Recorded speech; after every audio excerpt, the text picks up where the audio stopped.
Welcome to the Lifestyle Medicine Update. I'm Dr. James Meschino. At the April 2017 meeting of the American Academy of Neurology, a research paper is being presented that suggests a link between the intake of certain types of fish, mercury content, and increased risk for Lou Gehrig's disease, or ALS. So the study included 294 patients with ALS and 224 individuals who did not have ALS. Now, the researchers estimated mercury exposure of the two groups by referring to tables of mercury content of various fish and by evaluating mercury levels in the subject's toenails, a very reliable marker, actually, of long-term mercury ingestion. So the study showed that those in the top 25% of estimated annual mercury intake were at double the risk for ALS compared to those in lower levels.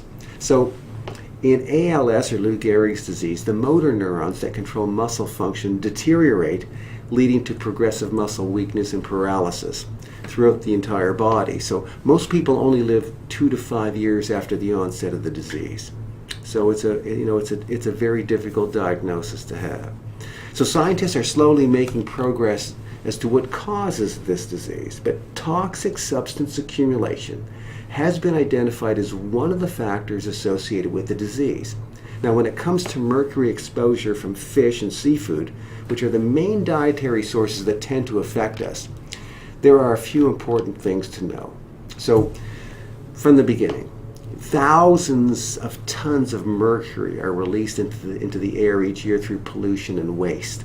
Now, bacteria and natural processes can then transform the mercury into organic mercury compounds known as methylmercury, which is a very poisonous substance.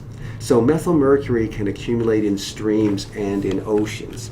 Now, unfortunately, this toxin is in the fish that we eat. It also accumulates in the food chain as each fish absorbs all the mercury of the smaller fish or organisms that it has eaten. That is why the oldest and the largest fish, like shark and swordfish, have the highest levels of methylmercury.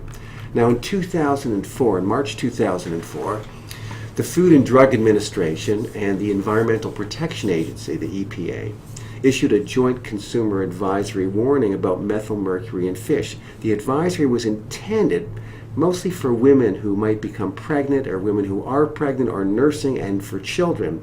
But I think we should all pay heed to the following recommendations that they made. So here's what they said. Avoid eating shark, swordfish, king mackerel, and tilefish, also known as golden bass or golden snapper. And limit consumption of all other types of fish to 12 ounces per week. Don't go beyond that. And limit the consumption of canned albacore or white tuna or fresh tuna to no more than 6 ounces per week. And limit the fish eaten by young children to even smaller amounts than that on a weekly basis. They also say, check local advisories about the safety of fish caught in local lakes, rivers, and coastal areas. If no advice is available, eat no more than 6 ounces per week of locally caught fish and do not consume any other fish during that week. If more than the recommended amount of fish is eaten in 1 week, eat less the following week to try to compensate for it.